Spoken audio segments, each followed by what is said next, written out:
I dumped my Honda 305 in this parking lot when I was a kid, and that little white building right there was where we used to have Boy Scout meetings when I was a kid. Wow. And my buddy Scott Fields lived in a house on the right. I believe that's Scott's old house right there. And there's a church that should be up here on the right that was reported to be haunted. I might have been wrong about Scott's house. There's the church. That must have been Scott's house. And this would have been the haunted church. I'm going to pull in here because somebody's behind me. Yeah.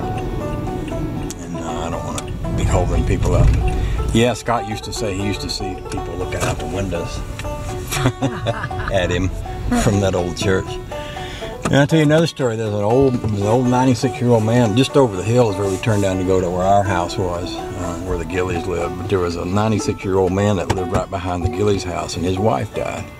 He used to walk up here every day and put flowers on her grave. And it was like everybody in town knew they'd see the old man. They said, yeah, he's going to put flowers on her grave.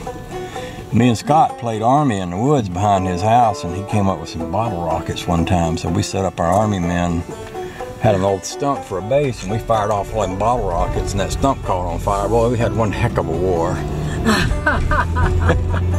The Post Road Bridge, that sign's talking about, is where my brother got his 57 Chevrolet up to 115 miles an hour one day. Dared a boy to, he taped a $5 bill on the dash and told the boy if he could get it off before he hit the bridge, he could have it. And of course the boy couldn't get out of his seat because David had him pinned back. The old man lived over here, and this road should turn right over this crest. I used to stand out here and wait for the school bus. We'd walk. That leads over to the old church. This is the road. All this was a dirt road back then. And that house wasn't there. There was a whole different house here. This is his house here. Mr. Boy in his front yard stealing gas out of his car one time. Killed him.